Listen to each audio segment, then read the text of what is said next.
Police officers are charged with protecting the people, maintaining the law, and providing honorable and honest service to their communities. However, the repercussions can be severe and widespread when officers violate that trust and take part in corrupt practices. In this video, we'll look at several notorious instances of police misconduct and analyze how they affected society. So, let's get going. You've probably heard of police officers accepting bribes, but have you ever heard of the team's most popular officer being dishonest and carrying out his evil schemes in such a covert manner that not even his department is aware of it? So, how did he end up in custody? If you haven't heard of something similar, allow us to inform you that Sergeant Wayne Jenkins was a victim of it. A smart, crooked policeman. Sergeant Wayne Jenkins' eyes darted from screen to screen, sifting over the CTV footage in the dimly lit city headquarters of the Baltimore Police Department. 2015's that day saw streets filled with boiling rage. On the west side of the city, police officers were being attacked with bricks. Some were hurt. Jenkins hurried after them. In the midst of shouting, sirens, and buzzing helicopters, he seized a state prison department van and helped pull injured cops inside when it was near Druid Hill Park. He intervened in the conflict and instructed the detective to take them to the hospital. A drug-dealing bail bondsman was awoken from his slumber several hours later in a peaceful waterfront district 15 miles east of the city center. His supplier required the disposal of 2 garbage bags full of prescription medications stolen from people who had also robbed pharmacy. Fresh after his heroic deeds in West Baltimore, Jenkins showed up. He opened the trunk and carried the pills inside the garage. After the bondsman handled selling them, the police sergeant and the latter would split the proceeds. Wayne Jenkins was living 2 lives at a time. He was already well known for running aggressive street squads at the age of 34.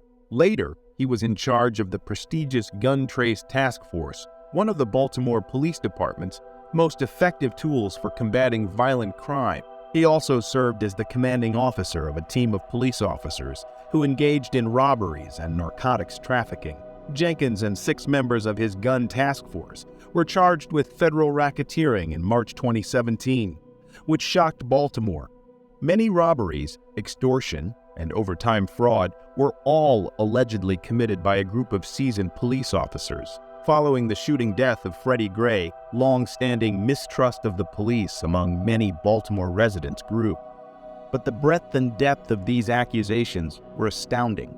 The Gun Trace Task Force was well known within the police force for its accomplishments in seizing alleged drug dealers, their caches, and their illicit weaponry. Jenkins was developing a reputation as a policeman in the division whose aggressive approach got results. His reputation as a cowboy who broke big cases through a frenetic pace of citizen stops and occasionally supplied evidence pointing up a chain of drug dealers was generally positive among current and former police officers. Jenkins, who had been praised as a rising talent by department leadership and rank-and-file officers early in his career, was a leader with a remarkable flair for delivering the goods.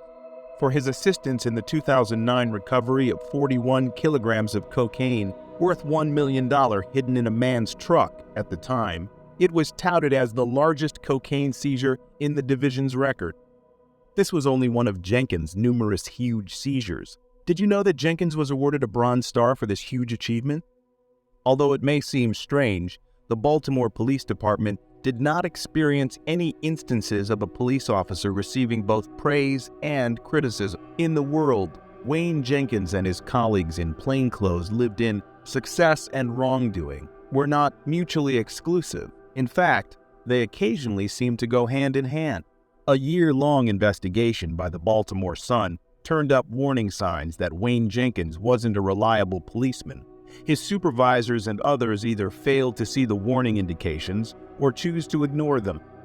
Between 2006 and 2009, Jenkins was the subject of at least 4 lawsuits that claimed misconduct. 3 of them resulted in the plaintiff's victories, either as a result of jury verdicts or the city's decision to settle the case.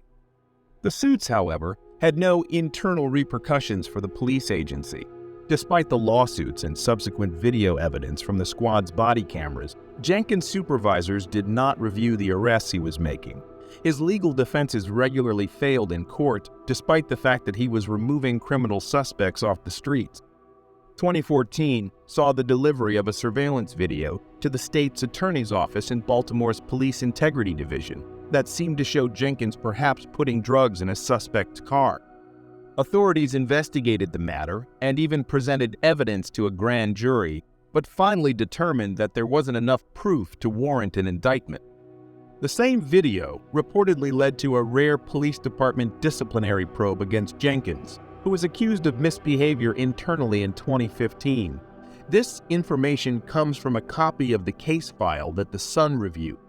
The investigators proposed Jenkins be demoted and placed on paid leave, according to the department's then Internal Affairs Chief, Daryl DeSouza, who was the deputy commissioner at the time, allegedly intervened to halt the penalty.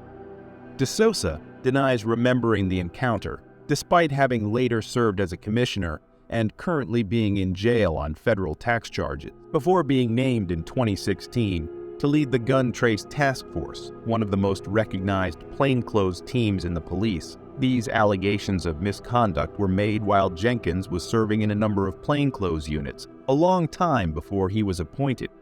It is hardly surprising that Jenkins' greatest crimes, drug trafficking and robberies, were able to flourish in Baltimore's tolerant plainclothes culture, even if they seem to have been kept secret.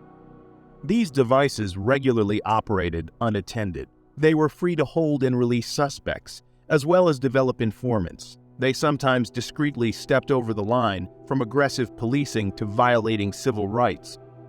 When Jenkins first started stealing is unknown. In 2011, his first theft was reported. By the time his criminal career had completely taken off, it had already involved high-profile robberies and break-ins, and he was making over $170,000 per year, in part due to overtime fraud. To learn more about their activities, the Sun obtained thousands of pages of court records, dozens of body camera recordings, hundreds of emails from the police department, and a small number of internal files. A reporter also viewed court case recordings pertaining to the arrests of the cops. Over 50 people were questioned, including victims, prosecutors, defense attorneys, and current and former police officers. Jenkins allegedly robbed some of the defense attorney's clients. According to some of the attorneys, the bulk of his co-workers, including the police and prosecutors, told the Sun they were not aware that he and his policemen were involved in any illicit behavior.